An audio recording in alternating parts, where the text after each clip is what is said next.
Hai, Assalamualaikum warahmatullahi wabarakatuh. Selamat siang untuk semuanya dan selamat datang di AIFA Podcast. Dan kali ini gue lagi kedatangan seorang yang luar biasa dan dia ini adalah seorang pendongeng. Pendongeng yang kalau gue bilang ini bakat yang sangat hebat, bisa menirukan jadi dua suara.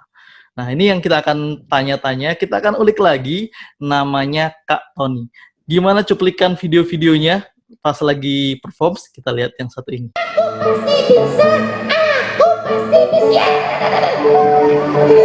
Teman-teman bisa kasih semangat buat kura-kura nggak? Nyanyinya begitu ya, kayak lagunya kura-kura tadi ya. 1, 2, 3. Kamu pasti bisa, kamu pasti bisa, kamu pasti bisa, kamu pasti bisa. Aku pasti bisa ya. Ya sudah, kamu harus mencari apa kelebihan. Kamu sekarang lebih serius? Iya, serius. Adik-adik hati-hati.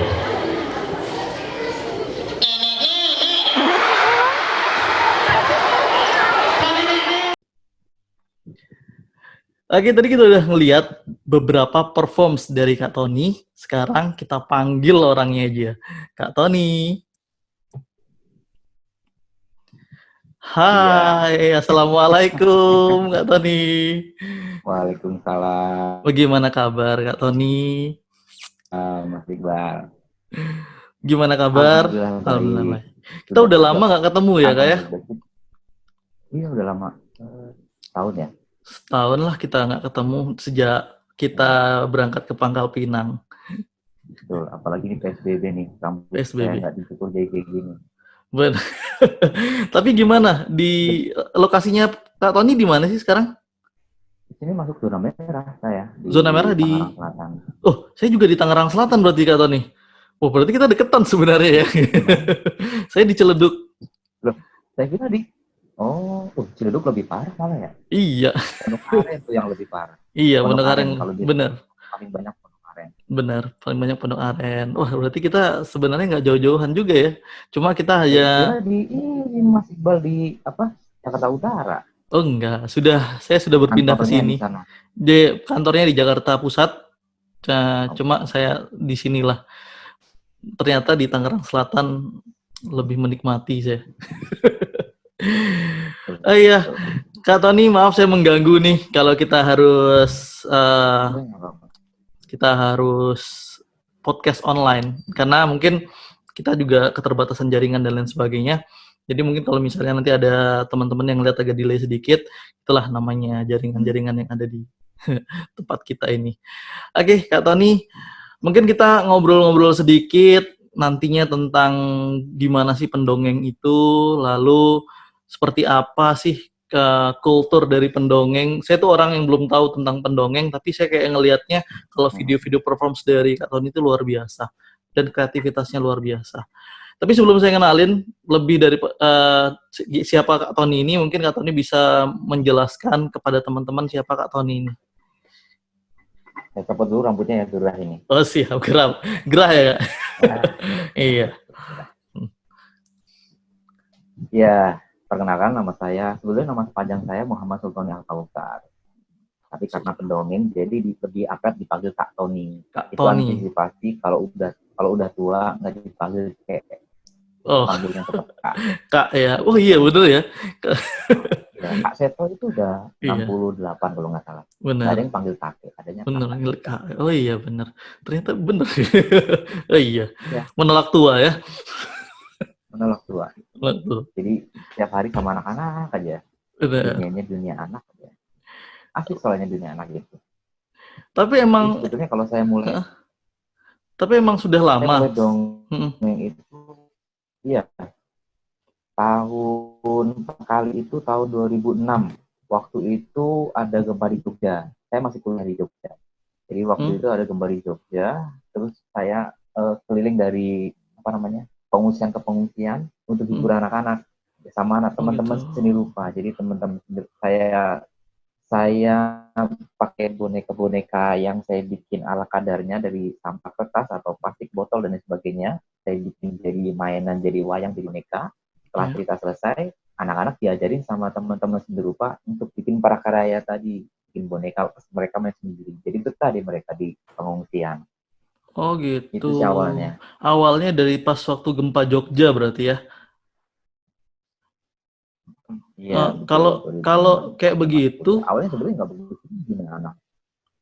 emang basicnya dari awal adalah pendongeng atau awal cuma hanya iseng gitu aja, Kak? Basic keilmuannya adalah teater. Jadi Oh saya dulu teater. kuliah di Fakultas Pertunjukan, jurusannya teater. Di Jadi mana itu, Kak? sebetulnya pengembangan dari ilmu teater sih di ISI, Institut Seni Isi. Indonesia. Oke. Ya, jadi pengembangan dari itu sih dari teater itu jadi dari acting. Sebetulnya mirip-mirip kayak monolog, cuma beda audien aja. Oke, berarti emang sudah ada ya basic dari awal untuk bercerita atau ya bercerita monolog lah di depan orang banyak Iya. ataupun dan teknik-tekniknya sudah menguasai sebenarnya dari awal. Tapi sebenarnya Kalau kalau teknik pertunjukan hah? iya, Hmm? tapi kalau untuk jadi pendongeng sebetulnya yang paling penting bukan di teknik pertunjukannya, tapi di teknik menguasai anak, Teknik menguasai cinta anak. dan suka sama dunia anak. Tuh. Oke. Kalau teknik pertunjukan bisa dipelajari lah. Tapi kalau Oh, hatinya udah begitu senang sama anak-anak kan susah. benar benar benar benar. Berarti harus menguasai anak-anaknya dulu ya, seperti apa. Baru baru bisa. Iya. Itu kan nggak Hmm. gampang, Kak. Itu kan nggak gampang. Untuk saya sendiri ya, apalagi yang audiensnya anak yang dewasa aja susah gitu. Apalagi Kak Tony yang mungkin Hmm. audiensnya anak-anak, yang mungkin moodnya juga lebih bisa naik turun anak-anak itu. Itu mencari alur cerita yang baik untuk anak-anak itu gimana sih, Kak? Kalau mencari alur cerita yang baik, yang pertama dari cerita tadi, dari cerita yang pertama menguasai cerita. Nggak usah cerita Caranya ya. menguasai cerita Hmm? itu kita obrolin sama teman kita atau sama istri atau sama orang sebaya sepantaran, Hmm? ngobrolin dengan cara kata kita. Kalau Oke. kita menyampaikannya juga sudah nyaman, menteri juga sudah nyaman, itu Hmm. tandanya kita sudah menguasai cerita.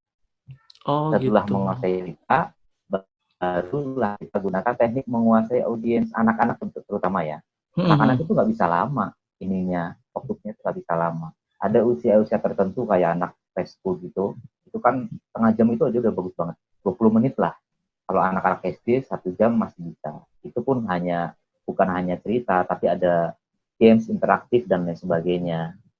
Kalau untuk menguasai anak-anak tuh kita harus menguasai psikologi anaknya juga, anak usia berapa, itu sentuhannya harus seperti apa, pemilihan katanya, pemilihan gayanya, pemilihan ceritanya, itu harus tepat dan harus hati-hati. Kayak cerita apa namanya, Tangkuban Perahu, Hmm. Tangkuriang, itu kan tidak baik diceritakan ke anak-anak yang usia TK. Oh, walaupun itu Pilihan-pilihan cerita harus kita pilih. walaupun itu adalah cerita daerah ya.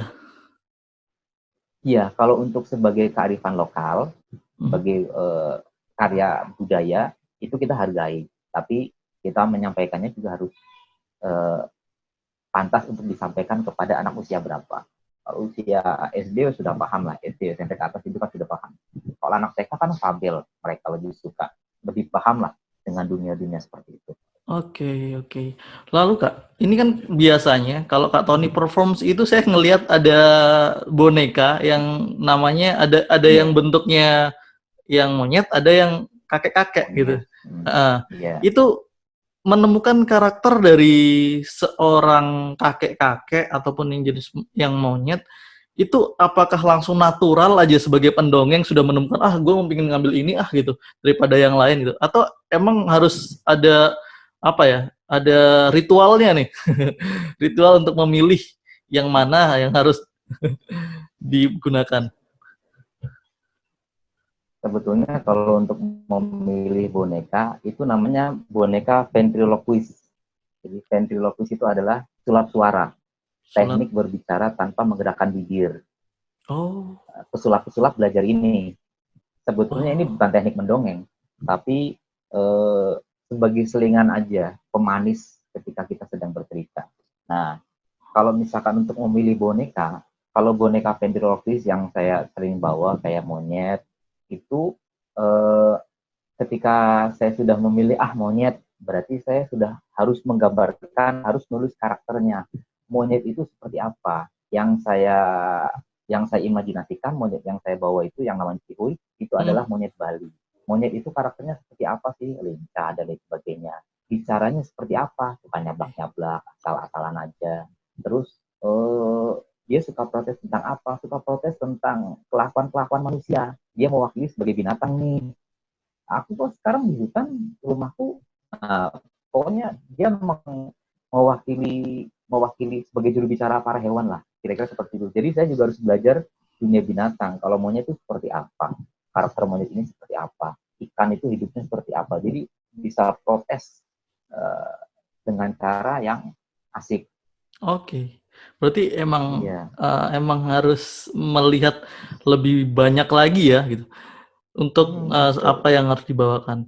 Kalau misalnya kayak gitu, Kak, menemukan yang tadi seperti kalau monyet sama kong jali ya, saya kakek kong jali. Itu kalau misalnya menggunakan itu teknik yang tadi digunakan, pernah nggak sih mendapatkan permasalahan ketahuan nih, wah ini pakai suaranya sendiri nih gitu. Anak-anak kan biasa gitu tuh. Itu pernah nggak sih, Kak? Saya malah sering saya katakan ke anak-anak, ini cuma boneka. Oh. Jadi yang menggerakkan boneka ini saya. Kalian juga bisa kok main seperti ini. Oh gitu. Edukasinya seperti itu ya? Iya, edukasinya seperti itu. Artinya kalian jangan takut. Kan ada anak kecil yang takut sama bonekanya. Gak usah takut, ini cuma boneka. Aku yang gerakin. Kalian juga bisa gerakin. Kalian juga bisa beli. Kalian juga bisa bikin. Dan lain sebagainya. Tapi kalau di dalam ilmu ventriloquist, sebetulnya itu nggak boleh. Nggak boleh kan? Ventriloquist itu kan cabang ilmu sulap tuh, sulap suara. Kalau Iya. di dunia sulap membocorkan trik sulap di depan audiens itu kan nggak boleh. Bener nggak boleh. Tapi karena saya mendongeng boneka atau lain sebagainya untuk pendongeng itu hanya alat peraga. Yang utamanya adalah ceritanya ya tubuh kita harus lebih hebat daripada alat-alat peraga itu. Karena kita yang nyiptain Allah boneka-boneka yang bikin manusia. Oh kita harus gitu. hebat. Kira-kira seperti itu ya. Bawa kong jalinya, Kak Tony? Ada. Ada. Lagi baru bangun tidur dia. Oh, baru bangun tidur. Wah, kong jali baru bangun tidur nih. Saya kalau mau nyapa kong jali. Halo Kong. Siapa itu? Assalamualaikum Kong. Apa halo? Siapa itu Kong? Assalamualaikum itu. Engkau nggak dengar. Oh iya maaf Kong. Dengar ya. Assalamualaikum Kong. Waalaikumsalam. Alhamdulillah sehat Kong. Ini saya Iqbal Kong. Oh Iqbal. Iya. Iqbal Polo Junior ya? Wah, bukan Kong. Bukan. Yang Dilan Kong, Dilan. Kalau Iqbal Kong Dilan. Mirip Dilan dan Sengsara. Masa Dilan. Kong bisa ngelucu aja. Kong sehat Kong? Semuanya? Alhamdulillah sehat. Belum makan Kong nyanyi. Oh, belum makan Kong. Kong suka nasi goreng? Nasi goreng suka. Alhamdulillah. Nasi goreng. Pak Gombul. Bukan. Cuma lagu anak-anak Kong. Twinkle tuh kayaknya. Kong, kalau misalnya Kong, ini saya boleh nanya-nanya sama Kong Jali kan ya? Boleh. Nah, satu pertanyaan 5.000. Oh, 5.000 mah. Pong matre, pong. 50.000 lah. Kong kan mahal. Oh iya. Kong, mau nanya, kalau Kong biasanya ikut sama Kak Tony keliling-keliling kemana atau ada acara event-event, Kak Tony kalau menyapa anak-anak itu sudah dikasih tahu sama Kak Tony belum skripnya dari awal? Atau emang langsung aja natural gitu? Oh, Kak Tony itu sebetulnya nggak punya skrip. Yang ngatur itu engkong semuanya. Oh gitu. Berarti saudaranya engkong ya? Oh gitu. Oh gitu. Oh, berarti semuanya engkong yang ngatur ya? Tapi Kak Tony jahat sama engkong. Jahatnya kenapa, Kong? Engkong kalau diajak pergi-pergi, ditaruhnya di dalam tas. Duh, Sumpah tahu. biasanya ditaruh di mana? Kamu maunya taruh di mana? Kamu maunya taruh di mana? Ya, taruh di jet pribadi gitu. Oh, Kok mahal banget tarifnya, Kong? Oh, kalau acaranya cuma antar kota pakai jet pribadi mah berapa menit kok nggak ada tempat bandaranya untuk singgah. oh, iya, iya, iya, iya, iya. Iya. Tapi Kong, Aja. tapi Kong selama ini nyaman dengan event-event yang diajak sama Kak Tony untuk perform di depan anak-anak. Nyaman aja sih kalau di depan cucu-cucu engkong. Asik Ah, aja gitu. Alhamdulillah berarti Kong ya. Ah, Ah, tapi makan lancar Kong? engkong nggak bisa makan. Oh, bro, nggak bisa makan. Bisanya apa Kong? Bisa, Bisanya nggak apa bisa Kong? nelen. Nggak bisa nelen ya. Makan bisa dong ya. Aduh, Kong, jangan dibuka rahasianya, Kong. Udah. Iya, oke Kong. Saya seru lah ngomong sama Kong Jali, tapi nanti kita ngobrol lagi ya Kong. Oke, Saya ngobrol sama Kak Tony oke. dulu. Iya, makasih Kong. Engkong ke WC dulu ya. Iya Kong. Ya, Makasih Kong. ya Kong. Nah, jalan sendiri ya, Kong. Iya. Nah, itu. Iya. Oke, jadi menemukan karakter itu emang butuh sesuatu yang lama nggak sih ya sebenarnya nemuin suatu karakter yang seperti itu? Karakter si Cihuy, si boneka itu, Cihuy itu lahir tahun berapa ya? 2013 apa 2012. Saya baru ketemu awal tahun ini, karakter yang pas. Tahun ini baru ketemu yang Baru pas. ketemu awal tahun ini baru ketemu karakter. Oh iya, setelah mengalami. Jadi Cihuy juga begitu lahir, dia nggak kayak gitu. Saya operasi lagi, saya bedah lagi, sampai akhirnya. Sekarang aja saya rasa masih belum sempurna, walaupun orang jahatnya udah bagus, tapi saya merasa masih belum nyaman banget. Dengan si Cihuy Kong ini Jeli juga, iya, sama semuanya. Kong Jeli juga, Cihuy juga, terus sama boneka-boneka yang lain juga, iya. Masih belum, sampai sekarang masih belum ada yang serak banget itu, belum ada. berarti ada kesempatan untuk mendapatkan karakter lain untuk yang dipakai sama Kak Tony nantinya. Kalau karakter lain kemungkinannya sih sedikit, cuma memperbaiki karakter yang udah ada itu. Memperbaiki karakter. Oh, berarti suatu penambahan karakter pada boneka yang dibawakan. Kayak Kong Jali itu matanya itu pengen saya rubah lagi, apanya gitu, sama tangannya dan lain sebagainya. Itu untuk Cihuy sama Kong Jali custom atau beli langsung jadi kan? Custom. Custom sendiri, buat sendiri di sini atau ada yang tempat di luar? Di Indonesia. Di Indonesia di luar maksudnya? Ada. Di luar yang bagus ada. Di Aktel di Amerika. Aktel Amerika ya. Oh. Paling murah itu boneka-bonekanya apa namanya? Terry Vetter. Sama Darcy lain itu. Iya. Itu boneka-boneka Aktel. Paling murah 5 jutaan. Paling murah 5 jutaan. Itu pun nggak custom ya? Custom. Bukan itu nggak custom. Semua orang bisa punya itu. Berarti emang harus menemukan karakter sendiri. Kalau Kak Tony dengan pendongeng-pendongeng yang ada di Indonesia, Kak, itu memang sudah takutnya kan pasti banyak pendongeng dengan mempunyai karakter yang sama kan. Itu biasanya sudah, gue harus punya karakter ini nih, lu nanti karakternya yang kayak gitu ya, jangan niruin karakter gue kayak gitu. Apa natural aja berjalannya waktu dengan seperti itu, Kak? Dengan pendongeng yang lain? Biasanya kalau di pendongeng-pendongeng itu kita itu lebih banyak menganut sistem belajar ATM. ATM? Amati, tiru, modifikasi. Oke. Sebetulnya kalau di dunia pertunjukan saya nggak setuju dengan itu ya, nggak begitu setuju dengan ATM. Tapi kalau dari dunia edukasi nggak apa-apa. Intinya kalau di dunia pertunjukan, intinya berarti kalau misalnya kan, jangan meniru kan, kalau bisa. Ya benar, nah itu maksud saya, tidak usah meniru berarti kan? Iya. Berarti... saya tidak suka dengan meniru, tapi saya lebih suka dengan mencari inspire by apa. Iya. Inspirasinya apa gitu. Dan itu susah emang. Untuk menjadi otentik itu susah.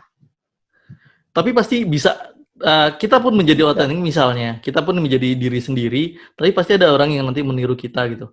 Dan itu jadi... Iya, nggak apa-apa. Kalau saya sih nggak apa-apa. Nggak masalah kayak sebenarnya seperti itu ya. Nggak masalah. Kalau Kalau misalnya itu nih Kak, bisa mm, membuat kebaikan nggak apa-apa. Karena kan mendongeng itu kan edukasi ke anak-anak yang menanamkan karakter. Kalau iya. ditiru semakin banyak yang meniru semakin baik kalau menurut saya. Oh gitu. Tidak takut Mm-mm. kehilangan job Kak? Rezeki itu nggak bakal ketukar. Oke, baik. Gitu yang Yang penting bagus kan ya. kita upgrading. Yang Upgrading. penting Ya. kita upgrading terus, belajar terus, pasti nanti ada lah. Oke. Tapi kalau misalnya nih Kak, misal ada teman-teman semuanya yang sama awamnya sama saya masuk di dalam dunia dongeng. Kalau seperti itu, saya Hmm. orang yang bukan basic basic dari teater, basic untuk bercerita, bisa nggak sih Hmm. untuk menjadi seorang pendongeng seperti Bisa. Kak Ton? Kebanyakan teman-teman yang pendongeng itu malah basicnya itu bukan dari teater. Basicnya dari guru kebanyakan. Oh, Kalau gitu. basicnya dari guru kan emang sebetulnya lebih dekat ya. Yang basicnya dari Benar. karyawan juga ada. Teman saya karyawan BUMN malah Garuda. Dia malah Oh, ini nggak serius? lanjutin. Malah dia fokus di dongeng. Iya, saya juga kamu udah nyaman malah ini. Iya, ternyata passionku di sini. Ya udah, gimana lagi? Nyaman kok nyarinya kan. Nyarinya kan nyamannya bukan uangnya. Benar. Yang dicari nyaman ya benar. Kalau Nyaman, betul. Mungkin uang dia udah banyak kali kali ya. Udah kaya raya, udah nyarinya mana iya, aja sekarang. iya Tabungannya benar. udah banyak kali. Benar benar benar.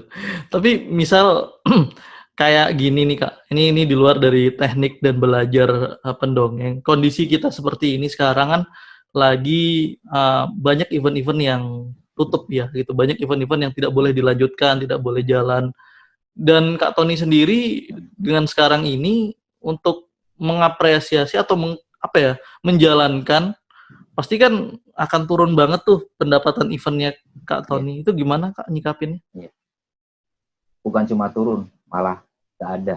Nggak ada sama sekali ya? Iya, artinya kan karena semuanya kan cancel. Semua cancel, Semuanya cancel dan pending sampai batas waktu yang belum belum bisa ditentukan. ditentukan kan Iya, COVID-19 ini. Cuma benar. kita para pendongeng itu eh, saling kasih semangat. Ada kemarin juga saya bikin pelatihan online. Nanti kedepannya saya juga akan bikin apa namanya dongeng online group di Zoom dan lain sebagainya. Oke. Entah itu berbayar, entah itu enggak. Tujuannya bukan untuk mencari uangnya, tapi tujuannya untuk tetap menjaga panggung, Biar tetap dikenal. tetap menjaga, ya tetap menjaga panggung, tetap menjaga ya namanya mendongeng itu sama sama aja kayak inilah skill-skill bermusik. Iya, Kalau nggak tiap hari dilatih, nggak tiap hari dilakukan, lama-lama kan kaku. benar. Benar. Kira-kira Oh. seperti itu. Berarti emang untuk menambah skill juga ya dengan kondisi seperti ini. Iya, jadi jangan sampai redup lah, tetaplah mendongeng. Entah Tapi itu event, entah itu kita bikin sendiri, yang penting dongeng. tapi kalau misalnya ini sedikit masuk ke dalam, kalau misal menjadi seorang pendongeng nggak, menjadi pendongeng itu sebenarnya manis nggak sih menjadi seorang pendongeng itu? Manis, artinya berbanding lurus ya, Oh gitu. berbanding lurus dengan resiko pekerjaan. Oh resikonya? Pendongeng nggak ada resiko pekerjaan soalnya. Iya, Iya, beda sama angkutan. benar. Ya kan resiko kerjaannya besar. Beda dengan Iya. supir, beda dengan pilot, beda dengan dokter. Ya Mm. berbanding lurus dengan resiko pekerjaan lah. Beda dengan Tapi presiden. tapi kan kalau pendapatan Hmm. itu sama manisnya nggak sih? Kalau pendapatan eh, dibilang manis ya manis, dibilang manis banget ya alhamdulillah. Artinya Hitungannya begini, per jam. Kalau Kak Tony, enggak, hitungannya per event. hitungnya per event. Jadi berapapun Ya, jamnya per apa namanya per sesi. per Biasanya sesi. satu sesi itu durasinya sekitar 45 menit sampai 1 jam. 25 menit, 45 menit sampai Hitungnya. 1 jam. Oke, berarti memang ada dalam satu sesi nilainya segitu. Ya, dan itu pun ini apa uh, namanya? Kalau dari segi event kita juga melihat corporate, sekolah, event sosial kita akan beda. Pun Oh, ada event-event yang kita tidak berbayar, malah kita yang ngasih donasi. Ada yang kayak gitu. ada yang seperti itu, Kak. Kita sering bikin kayak gitu. Teman-teman pendongeng sering bikin kayak gitu. Untuk Patungan pendongeng-pendongeng.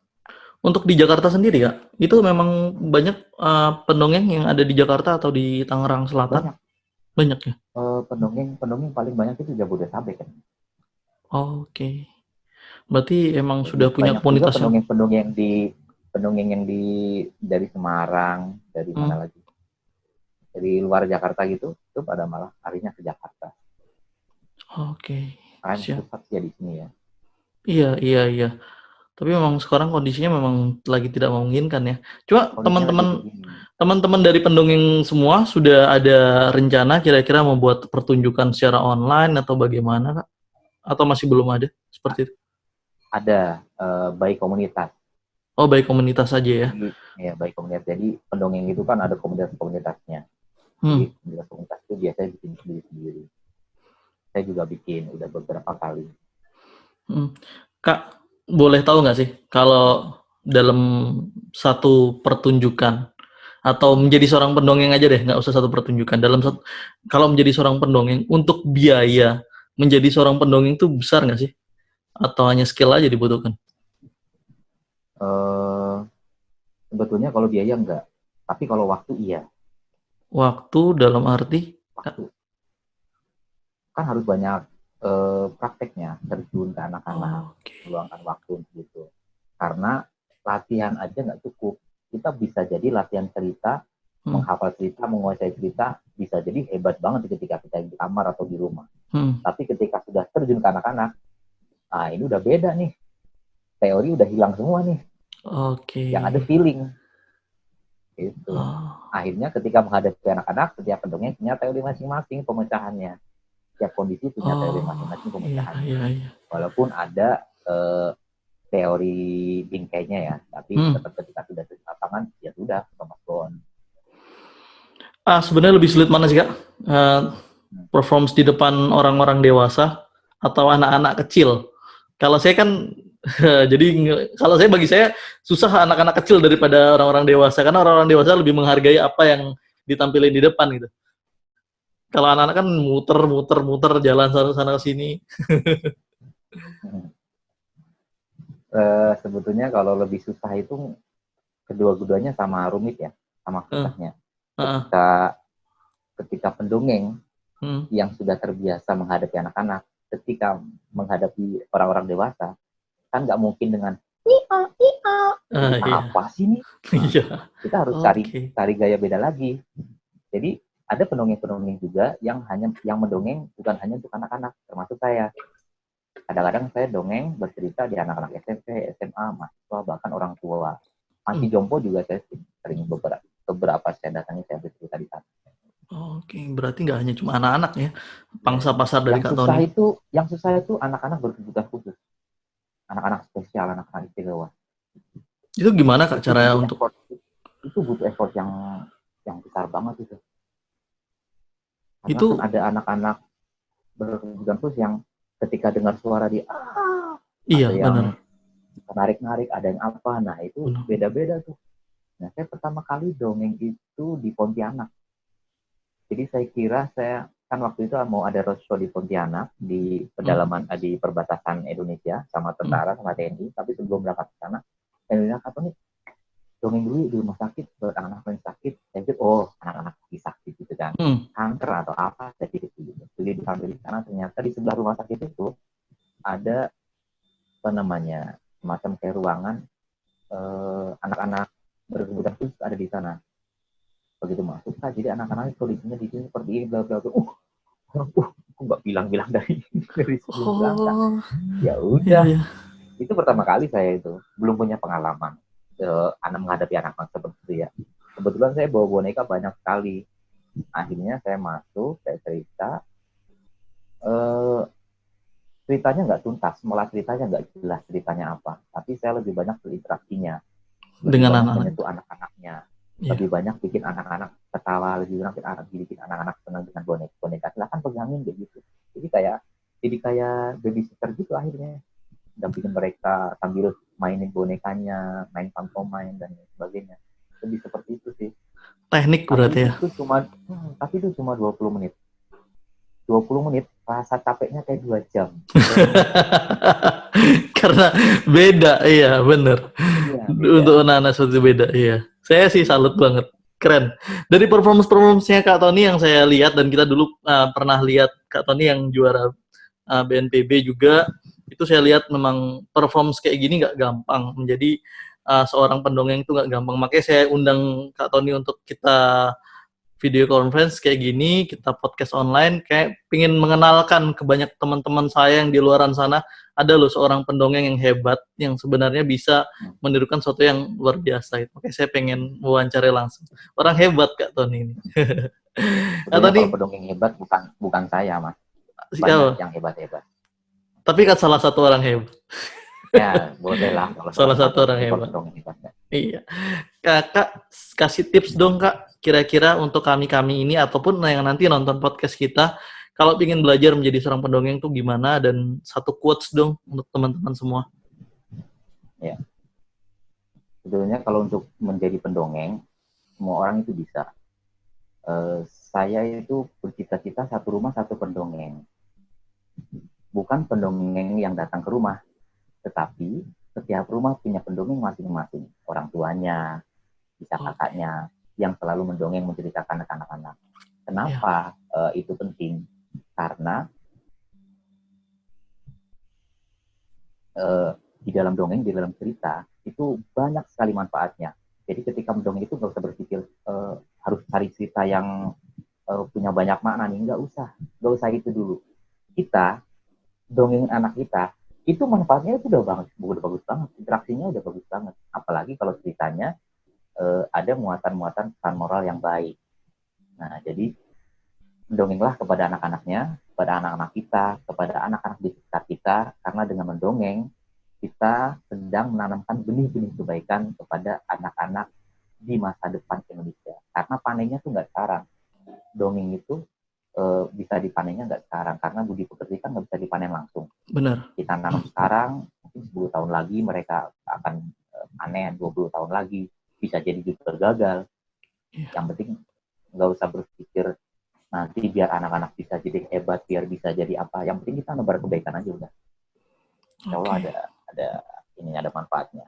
Nah, kalau untuk yang ingin jadi pendongeng itu ya, yang pertama belajar sungguh-sungguh, praktek, ikut pelatihan dongeng berkali-kali. Kalau nggak pernah praktek, itu sama aja nol besar. Dan usahakan masuk ke komunitas dongeng. Karena di situ karena di komunitas itu lingkungan yang baik untuk belajar ya, untuk ada introspeksi, untuk belajar, evaluasi dan sebagainya.